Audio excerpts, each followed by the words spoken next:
Student, I am going to tell you about the sexual reproduction. Sexual reproduction in flowering plants or in next topics. Use your sexual reproduction in first plants and then in human beings. So first know what the sexual reproduction means. When the two partners biparental, the fusion fertilization gamete taking place. Now the question arises here that in sexual reproduction, the DNA copy mechanism cannot be absolutely accurate.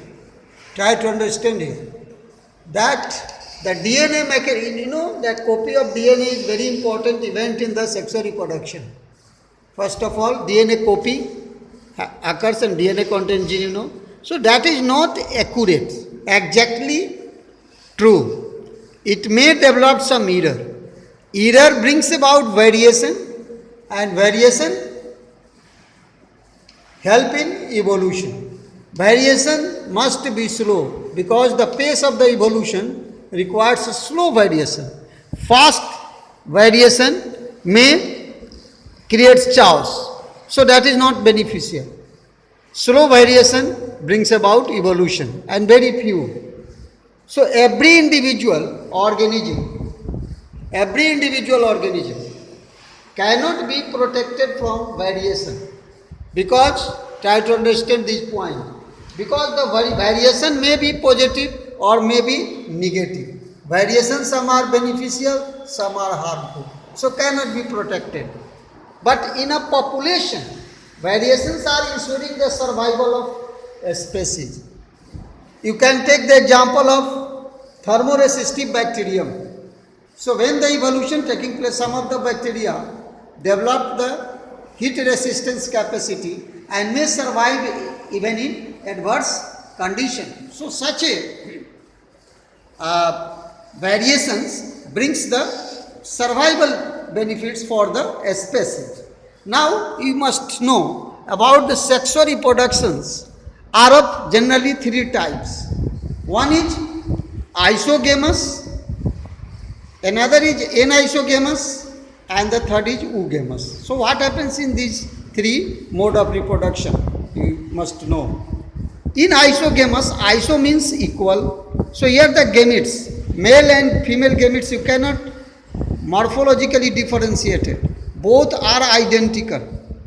Okay, both are motile, found in lower member of algae like Chlamydomonas.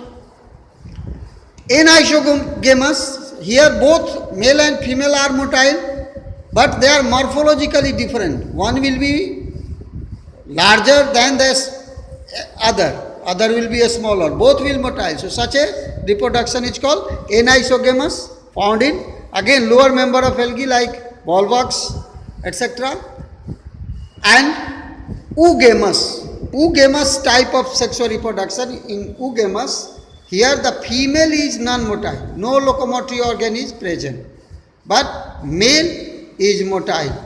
Even in human beings, in frogs, and other many organisms are there where oogamous mode of, this one is the advanced mode of reproduction, sexual reproduction, oogamy or oogamous. Okay? Now, next topic is that the ensuring, you know that in sexual reproduction, the two parents participates and the number of chromosome is fixed for a particular species.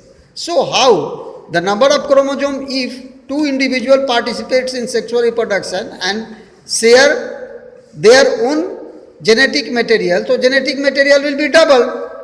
So one important event taking place during sexual reproduction, that before participating in the sexual reproduction, they form a special cell known as gametes by the reduction division, where the diploid chromosome number is reduced to half. So it divided by 2 to get 1. N plus N participate to make the 2N. The same genetic material the persons have and same genetic material their progeny have.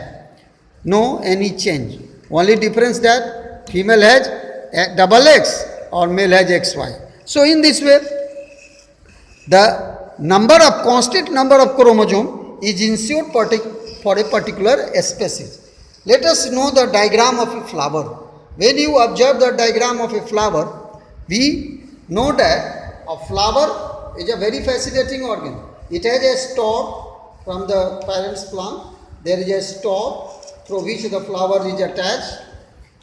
Some flowers lack this one, they are called sessile, and those having this pedicel called pedicellate. So sessile and pedicellate type of flowers are there.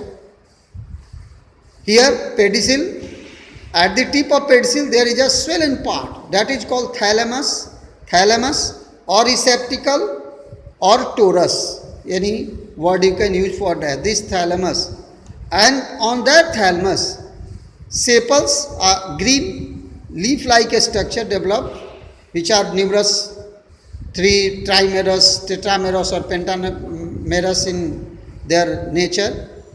It means they may be multiple of 3, 4 or 5 depending upon different species. So sepals grow here. These are green in color, protect the flower bud in young condition and also help in photosynthesis. So these are the two important functions for the sepal. And next is your petal. These are non-essential parts. Sepals and petals collectively known as calyx and corolla. Calyx and corolla collectively, these are non-essential part of flower. Corolla or each one called petal are colored part. You can see here the petals. Petals are colored parts. You can easily draw the diagram. All attached with the thalamus, and they are colored to attract the insect for pollination. Here pollination taking place. So sepal we have seen, petals yani ki corolla we have seen.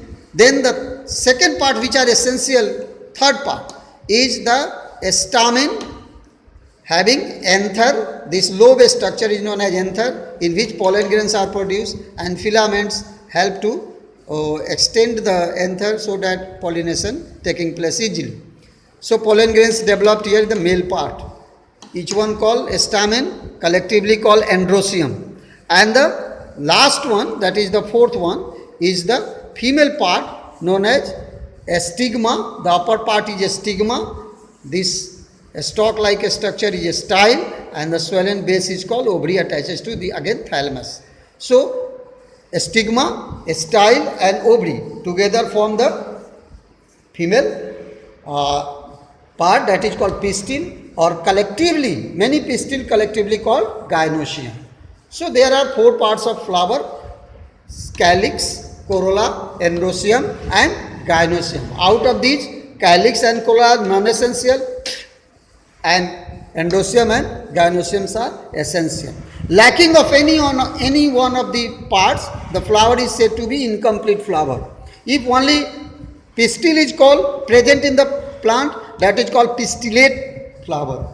If a stamen is present, then the flower is called staminode. So staminate and pistillate, 2 different type of flowers are found in the nature. So in this way, sexual reproduction, your flower I have discussed. Now what happens?